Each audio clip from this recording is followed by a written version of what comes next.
They will mark and seal us on our head and on our hand. That's your worship and that's your livelihood. That is money. Prior to the colonization of our people, we didn't have money. The colonizers brought us money because it's a slave system, Babylonian magic slave system. We had a community that used to barter among each other, and that is just going to bring us back to that old system, living off the land. The rich rule over the poor, and the borrower is a slave to the lender. That's why they push consumerism so much. Were governments, welfare programs, or economic safety nets, Native Americans had something even stronger: community. There was no need for a system to tell people to help each other, because helping was simply the way of life. If someone needed food, they were fed. If a family lost their home, the tribe built them another. Children belonged to the village, raised by many hands, protected by many hearts. Elders weren't cast aside. They were honored, their wisdom guiding the future. We didn't need money to survive. We traded, we shared, we gave without expecting anything in return. Because wealth wasn't measured in gold. It was measured in how strong your people stood together. And then came a system built on greed, where land could be stolen, where hunger could be ignored, where people were told to fend for themselves. A system that tore apart what native nations had perfected for centuries. But here's the truth. They could take the land, but they could never take the values. Native people still stand strong, still take care of one another, still hold on to the ways that worked long before America even existed. Europeans came, the Cherokee already had towns, democracy, and their own empire in the mountains. The Cherokee weren't wandering tribes. They had cities. Yes, cities with townhouses, trade networks, and matrilineal leadership. Homes were made of mud and wood, cool in summer, warm in winter. They farmed the three sisters, corn, beans, squash, using crop rotation long before Europeans figured it out. They held council meetings in seven-sided buildings, each side representing a clan. And yes, women could hold power. They had a calendar. They had a legal system. They had medicine people and diplomats. They traded all across the Southeast copper, shells, herbs, even stories. This wasn't a primitive people. It was a nation. Then colonists came with guns, smallpox, and broken promises. But the Cherokee didn't vanish. They adapted, resisted, and they're still here, stronger than the history books give them credit for. On this matrix are the Rothschilds, for Esau was red, a red child, and Rockefeller, Peter, with the rock, your religion and your governments. Slave to the lender. What happens to us is we go to school and they give us a free pizza, so we sign up for our first credit card. Can't go to college without a student loan, because you can't be a student without a student loan. That's federal law. So we sign up for that, and then we graduate from school, and now we've got the first big boy, big girl job, and we're tired of driving that old hoopty, so we get a car we really can't afford.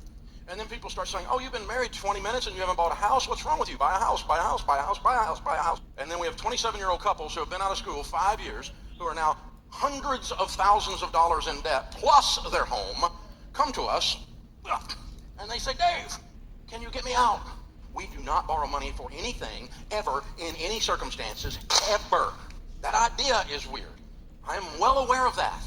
And it is such a hard job to convince people who have been sold by 4 credit card companies $4 billion a year for decade after decade after decade. You see, if you don't have any payments at all, none, think about it, just breathe in. What if you didn't have, even, let's just pay off your house right now in your mind. Everything's gone. And you come in Monday morning, and the boss starts yelling and screaming and cussing at you. You just start walking off. You're like, where are you going?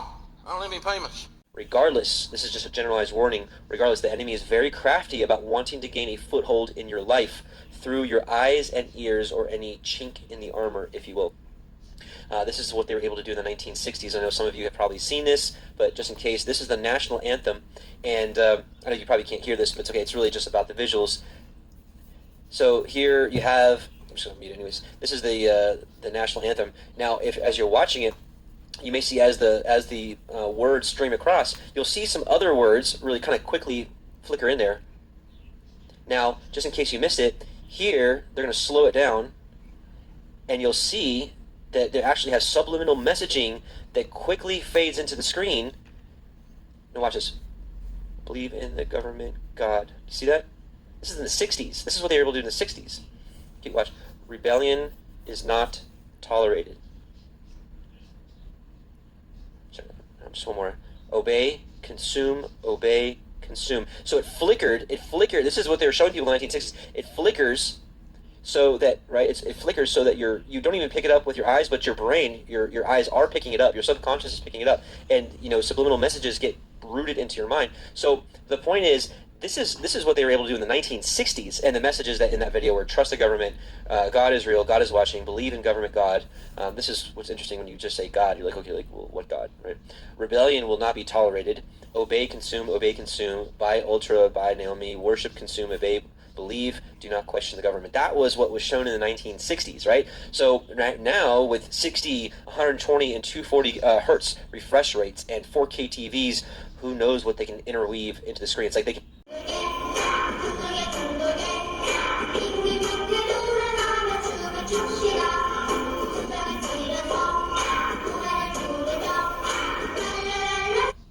was created by none other than the Rockefellers, and maybe even someone even higher than them, let's be honest. But this is their secret in their closet of things that they wanted to follow. And if you're a conspiracy theorist or a critical thinker and you're aware of what's been going on in the world, you're going to know exactly how suitable this is. This is written word for word, and I want to read it to you, okay? So bear with me. The secret, an illusion, it will be so large, so vast, it will escape their perception. Those who will see it will be thought of as insane. We'll create separate fronts to prevent them from seeing the connection between us. We will behave as if we are not connected to keep the illusion alive. Our goal will be accomplished one drop at a time so as to never bring suspicion upon ourselves. This will also prevent them from seeing the changes as they occur. We will always stand above the relative field of their experience, for we know the secrets of the absolute. We will work together always, and we will remain bound by blood and secrecy. Death will come to he who speaks. We will keep their lifespan short and their minds weak while pretending to do the opposite. We will use our knowledge of science and technology in subtle ways so that they will never see what's happening. We will use soft metals, aging accelerators, and sedatives in food and water, also in the air. They will be blanketed by poisons everywhere they turn. The soft metals will cause them to lose their mind. We will promise to find a cure from our many fronts, yet we will feed them more poison. The poisons will be absorbed through their skin and mouths, and they will destroy their minds and reproductive system. From all this, their children will be born dead, and we will conceal this information. The poisons will be hidden in everything that surrounds them and what they drink, eat, breathe, and wear. We must be ingenious in dispensing the poisons, for they can see far. We will teach them that the poisons are good with fun images and musical tones. Those they look up to will help. We will enlist them to push our poisons. They will see our products being used in the film and will grow accustomed to them and will never know their true effect. When they give birth, we will inject poisons into the blood of their children and convince them that it's for their help. We will start early on. When their minds are young, we will target their children with what the children love most, sweet things. When their teeth decay, we will fill them with metals that will kill their mind and steal their future. When their ability to learn has been affected, we will create medicine that will make them sicker and cause other diseases, for which we will create yet more medicine.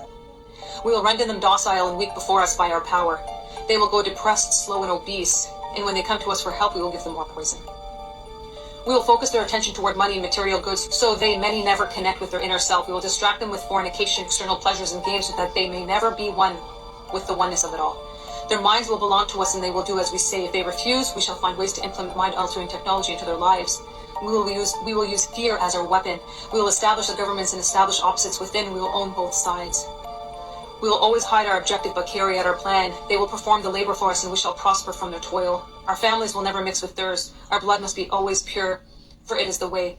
We will make them kill each other when it suits us. We will keep them separated from the oneness by dogma and religion. We will control all aspects of their lives and tell them what to think and how. We will grow them kindly and gently, letting them think that they are guiding themselves. We will foment animosity between them through our factions. When a light shall shine among them, we shall extinguish it by ridicule or death, whichever suits it best. We will make them rip each other's hearts apart and kill their own children. We will accomplish this by using hate as our ally, anger as our friend. The hate will blind them totally, and never shall they see that from their conflicts we emerge as their rulers. They will be busy killing each other. They will bathe in their own blood and kill their neighbors for as long as we see fit. We will benefit greatly from this, for they will not see us, for they cannot see us. We will continue to prosper from their wars and their deaths. They shall repeat this over and over until our ultimate goal is accomplished. We will continue to make them live in fear and anger through images and sounds. We will use all the tools we have to accomplish this. The tools will be provided by their labor. We will make them hate themselves and their neighbors. We will always hide the divine truth from them, that they were all one. This they must never know. They must never know that a man's color is an illusion. They must always think that they are not equal. Drop by drop, we will advance our goal. We will take over their land, resources, and wealth to exercise total control over them. We will deceive them into accepting laws that will steal the little freedom they will have. We will establish a money system that will imprison them forever, keeping them and their children in debt. When they shall band together, we will accuse them of crimes and present a different story to the world, for we shall own all the media. We will use our media to control the flow of information and their sentiment in our favor. When they shall rise up against us, we will crush them like insects, for they are less than that. They will be helpless to do anything, for they will have no weapons. We will recruit some of their own to carry out our plans. We will promise them eternal life, but eternal life they will never have, for they are not us. The recruits will be called initiates and will be indoctrinated to believe false rites of the passage to their higher realms. Members of these groups will think that they are one with us, never knowing the truth. They must never learn this truth, for they will turn against us. For their work, they will be rewarded with earthly things and great titles, but never will they become immortal and join us. Never will they receive the light and travel the stars. They will never reach their higher realms, for the killing of their own kind will prevent passage to the realm of enlightenment. This they will never know. The truth will be hidden in their face, so close they will not be able to focus on it until it's too late. Oh yes, so grand the illusion of freedom will be that they will never know that they are our slaves. When all is in place, the reality we will have created for them will own them. This reality will be their prison. They will live in self-delusion. When our goal is accomplished, a new era of domination will begin. Their minds will be bound by their beliefs, the beliefs we have established from time. But if they ever find out they are our equal, we shall perish. This they must never know. If they ever find out that together they can vanquish us, they will take action. They must never ever find out what we have done, for if they do, we shall have no place to run, for it will be easy to see who we are once the veil has fallen. Our actions will have revealed who we are, and they will hunt us down, and no person shall give us shelter. This is the secret by which we shall live the rest of our present and future lives, for this reality will transcend many generations and lifespans. I made a video about this because there's no such thing as black and white. Black and white is part of the Freemasonry duality, black and white. That is just part of the matrix system. As you can see here, she tells you in the covenant, secret covenant, that they will never know that they're all one. That color is an illusion. This is just a way to have the black and white communities kill each other off, just like it says in the secret covenant.